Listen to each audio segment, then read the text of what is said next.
Welcome to my YouTube channel. अगर हमें अपनी वेबसाइट को गूगल पे रैंक कराना है तो आज का जो प्लगइन है वो बहुत इंपॉर्टेंट है, जिसका नाम है रैंक मैथ एसईओ प्लगइन। और रैंक मैथ एसईओ प्लगइन हमें एसईओ ऑप्टिमाइजेशन के लिए चेकलिस्ट प्रोवाइड करता है। उसकी हेल्प से हम अपने ब्लॉग को एसईओ के अकॉर्डिंग ऑप्टिमाइज़ कर सकते हैं।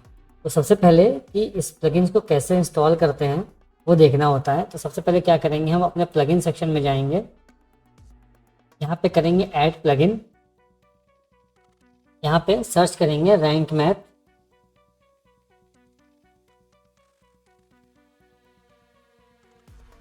ये फर्स्ट वाला ऑप्शन आएगा बाय रैंक मैथ, इसको हमें इंस्टॉल करके एक्टिवेट कर लेना है। ये ऑलरेडी मेरे डैशबोर्ड में एक्टिवेटेड है। तो कब अब क्या करेंगे, प्लगइन्स में जाएंगे और यहाँ पे ये ऑलरेडी मैंने इसको इंस्टॉल करके एक्टिवेट कर लिया है। और यहाँ लेफ़्ट साइड इसका एक टैब ओपन हो गया है। सबसे पहले इसका सेटअप विजार्ड कर लेंगे। तो पहले इसको हम सेटअप कर लेंगे। तो जैसे ही सेटअप पे क्लिक करेंगे तो ये एक स्क्रीन सामने खुलेगी। इसमें 3 ऑप्शन है, इजी, एडवांस और कस्टम मोड। लास्ट वाला जो है वो प्रो में अवेलेबल है। तो हमें अभी सिर्फ एडवांस पे जाके एडवांस पे क्लिक करना है और यहाँ पे सेटअप विजार्ड पे क्लिक कर देना है। इसके बाद ऐसा कुछ एरिया आएगा। उसके बाद यहाँ पे आएगा इज़ अ पर्सनल ब्लॉग। अगर हमारा ब्लॉग या कोई स्मॉल बिजनेस है उसके अकॉर्डिंग हम यहाँ पे सेलेक्ट करेंगे। हम यहाँ पे पर्सनल ब्लॉग सेलेक्ट करते हैं। इसके बाद यहाँ पे वेबसाइट का नेम डाल देना है और अगर कोई हमारा अल्टरनेट नेम है वो यहाँ पे पुट कर देना है। वेबसाइट नेम और ऑर्गेनाइजेशन नेम ये ऑटोमेटिक यहाँ पे ऑटोमेटिक आ जाएगा। देन इसके बाद लोगो उसने ऑलरेडी फेच कर लिया है।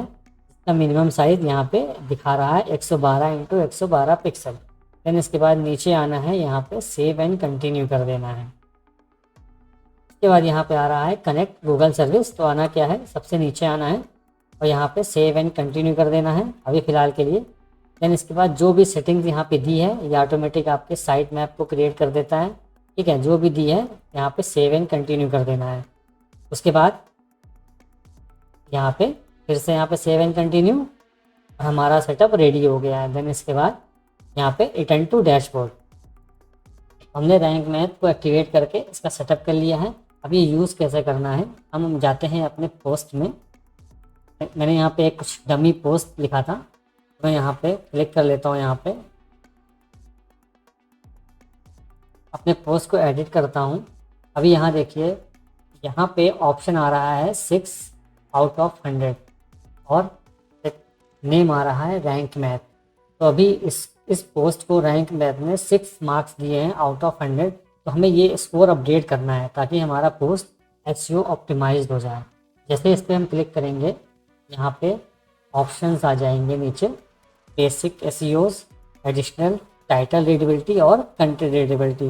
ये सारे चेक पॉइंट्स हैं। तो अभी करना क्या है, सबसे पहले पूछ रहा है ये हमारा ब्लॉग पोस्ट है उसका फोकस कीवर्ड क्या है। जैसे मेरा जो ये ब्लॉग है ये best 5 tools for graphic design है, मैं इसको एज ए फोकस कीवर्ड कर रहा हूँ कंसीडर। बस मैं समझाने के लिए बता रहा हूँ, ये डमी ब्लॉग है। यहाँ पे मैं इसको करके सेलेक्ट कर दूँगा। अभी देखिए, पहले ये 06 था, मैं इसको हटा देता हूँ। ये 6 था। मैं अपना फोकस कीवर्ड जैसे ही यहाँ पे पुट करूँगा, यहाँ पे स्कोर 53/100 हो जाएगा। मतलब मेरा जो टाइटल में मेरा जो फोकस कीवर्ड है वो टाइटल में आ रहा है और हमने यहाँ पे बता दिया है इसको कि ये मेरा फोकस कीवर्ड है। ठीक है, अभी नीचे आते हैं। बेसिक एसईओ में जो पहला पॉइंट है, you are using focus keyword in SEO title.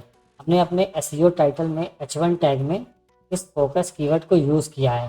तो ये यहाँ पे हो गया है ग्रीन, मतलब ये चेक मार्क हो गया है, ये सही है।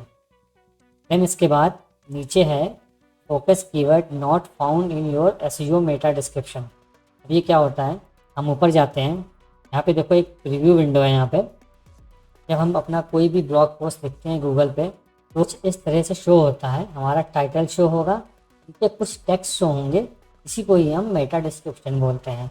तो ये कह रहा है कि हमारा जो फोकस कीवर्ड है वो मेटा डिस्क्रिप्शन में नहीं आ रहा है। तो क्या करेंगे, एडिट स्निपेट पे क्लिक करेंगे और यहाँ पे नेचुरल तरह से हम अपना फोकस कीवर्ड का डिस्क्रिप्शन लिखेंगे 160 कैरेक्टर का। तो मैं चैट जीपीटी की हेल्प से लिख लेता हूँ।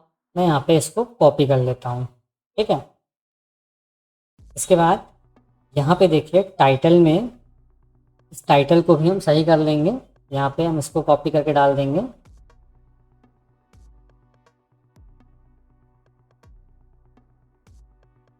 और यहाँ पे देखिए, यहाँ पे परमालिंक में भी हमें फोकस कीवर्ड आना चाहिए। जैसे best 5 tools for graphic design, यहाँ पे best 5 tools for graphic design यहाँ पे आ रहा है, ठीक है। तो ये हमने यहाँ से इसको हम क्लोज करेंगे और नीचे आएंगे तो यहाँ पे देखिए फोकस कीवर्ड मेटा डिस्क्रिप्शन में आ गया है। तो ये यहाँ पे टिक टिक हो गया है। अब इसके नीचे क्या है, focus keyword used in URL. यहाँ पे हमने जो एडिट स्निपेट किया था, ये यूआरएल है परमालिंक, यहाँ पे भी फोकस कीवर्ड आ रहा है। तो इसीलिए ये वाला पॉइंट भी यहाँ पे ग्रीन हो गया है। इसके बाद नीचे देखिए focus keyword appears in the first 10% of content. जो हमारा स्टार्टिंग का ब्लॉग है 10%, उसमें ये फोकस कीवर्ड आ रहा है, इसीलिए ये वाला ऑप्शन भी सही है। देन इसके बाद यहाँ पे देखिए लिखा है कि कंटेंट इज़ 560 वर्ड लॉन्ग। तो इसको हम थोड़ा सा और कंटेंट इंक्रीज़ कर देंगे। मैं यहाँ पे कोई अगर डमी कंटेंट ले लेता हूँ, यहाँ पे सपोज़ मैं यहाँ पे अपने इस ब्लॉग को कॉपी कर लेता हूँ। यहाँ पे मैं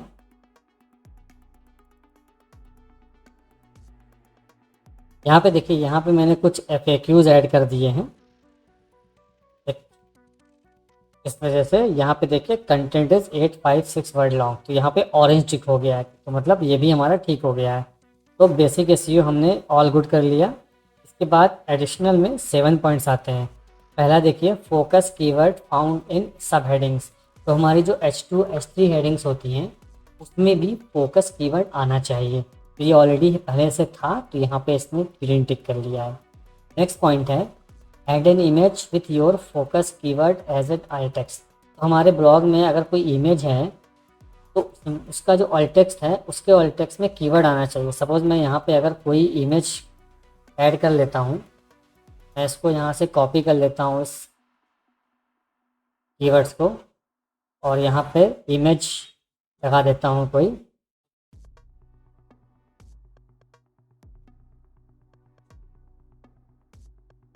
यहाँ पे मैंने एज ए डमी इमेज लगा दिया है, और यहाँ पे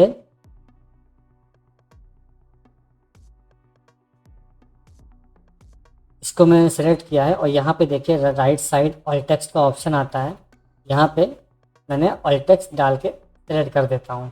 मैंने ये वाली जो इमेज ले ली है यहाँ पे, अब नीचे आऊँगा, यहाँ पे ये वाला चेकलिस्ट जो है ग्रीन टिक हो गया है। दैट मीन्स ये हमारा रेडी हो गया है, हमने ऑल टेक्स्ट लगा दिया है, हमने ये प्रोसेस कंप्लीट कर लिया। इसके बाद देखिए यहाँ पे बोल रहा है कि कीवर्ड डेंसिटी 0.35 है, जो कि लो है। तो कीवर्ड को नेचुरल तरह से स्टफ करना है, ना कि ज़बरदस्ती। तो मैंने सिर्फ 3 टाइम्स रखा है। अगर मैं अपने कीवर्ड को और 2-3 बार जो है नेचुरल वे में अगर अपने ब्लॉग में रखूँगा तो ये भी एरिया इम्प्रूव हो जाएगा। सपोज़ मैं इसको रैंडम पुट कर दे रहा हूँ कहीं भी, ये सिर्फ मैं समझाने के लिए बता रहा हूँ, ऐसे नहीं करना है। इसको जो है नेचुरल वे में अपने ब्लॉग में इंसर्ट करना है। जैसे ही मैंने यहाँ पे किया, यहाँ पे ग्रीन टिक हो गया है, मतलब ये ठीक है, 7 टाइम आ गया, ठीक है। इससे ज़्यादा नहीं करना है। देन इसके बाद URL is 94 character long, consider it shorten. अपने URL को थोड़ा सा छोटा करना है, तो हम अपने एडिट स्निपेट में आएंगे। यहाँ पे देखिए काफ़ी बड़ा है, मैं इसको थोड़ा सा छोटा कर देता हूँ। यहाँ पे जो URL है वो 75 का एटलीस्ट होना चाहिए, और यहाँ पे 91 हमने कर दिया है। मैं इसको यहाँ से हटा दूँगा।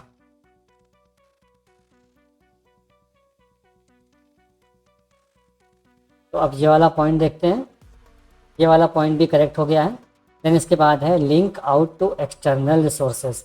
हमारे ब्लॉग में कोई भी एक्सटर्नल लिंक नहीं है। दैट मीन्स कोई अथोराइज सोर्स जो हमारे ब्लॉग को कनेक्ट करता है किसी दूसरे ब्लॉग या वेबसाइट पे। सपोज़ जैसे ये वाला जो पॉइंट है, यहाँ पे मैंने लिखा है कैनवा। यहाँ पे अगर मैं कैनवा ओपन करूँ और कैनवा का यहाँ पे कैनवा का लिंक लगा दूँ,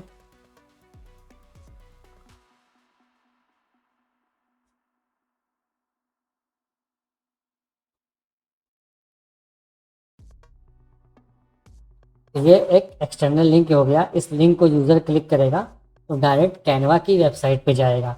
तो यहाँ पे देखिए, यहाँ पे आ रहा है great, you are linking to external resources.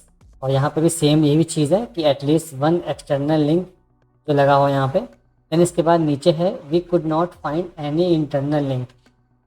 इसमें करना क्या होता है कि हमारा अगर कोई एक ब्लॉग है वो हमारे ही किसी दूसरे ब्लॉग से इंटरकनेक्ट हो जाए। ठीक है, जैसे हमारा, मैं इसको यहाँ पे सेव कर लेता हूँ और अपना दूसरे ब्लॉग का लिंक ओपन करता हूँ। सपोज़ मैं इस वाले ब्लॉग का लिंक कॉपी करता हूँ और वापस से जाता हूँ अपने इस पे, और यहाँ पे इस वाले पॉइंट पे अपने ही ब्लॉग के लिंक को यहाँ पे इंसर्ट कर देता हूँ। तो हमने अपने ब्लॉग पे अपना ही एक इंटरनल लिंक लगा लिया है। यहाँ पे देखिए ये वाला भी पॉइंट जो है ग्रीन हो गया है। देन इसके बाद ये पेड सर्विस है, एआई की हेल्प से ऑप्टिमाइज़ करना, इसको छोड़ देंगे। देन इसके बाद नीचे है टाइटल रीडेबिलिटी, सेम चीज़ है। यहाँ पे ऑप्शन है focus keyword use at beginning of the SEO title, हमने यूज़ किया है इसलिए आ रहा है। योर टाइटल हैज़ पॉजिटिव और नेगेटिव स्टेटमेंट, ये भी ठीक है। इसके बाद देखिए ये वाला जो ऑप्शन है कंटेंट रीडेबिलिटी में, ये वाला टेबल ऑफ कंटेंट होना चाहिए हमारी ब्लॉग्स पे। इसको कैसे करना है, सबसे ऊपर आएंगे हम, यहाँ पे सेलेक्ट करेंगे टेबल ऑफ कंटेंट, ये वाला ऑप्शन आएगा table of content bye rank map. कितनी भी हमारे हेडिंग्स होंगी S2 S3 S3 S2 heading S3 headings, वो ऑटोमेटिक यहाँ से कैच कर लेगा, सिंक कर लेगा। जैसे हम किसी भी लिंक पे क्लिक करेंगे टेबल ऑफ कंटेंट पे, वो हमें ऑटोमेटिक उस वाले हेडिंग पे ले चला जाएगा यूज़र्स को। ठीक है, तो इसने टेबल ऑफ कंटेंट भी यहाँ पे डाल दिया है अपने अकॉर्डिंग, इसने उसके अकॉर्डिंग इसने टेबल ऑफ कंटेंट बना दिया है। और सबसे आखिरी में आएंगे तो अभी स्कोर जो है 83 ऑफ 100 हो गया है। तो ये एसईओ ऑप्टिमाइज़ हमने कर लिया है, सीख लिया है कैसे रैंक मैप की हेल्प से अपने ब्लॉग को एसईओ ऑप्टिमाइज़ करते हैं। इसी पे एक मेथड था, ये सब मैंने समझाने के लिए एक डमी ब्लॉग की हेल्प से बताया है आपको।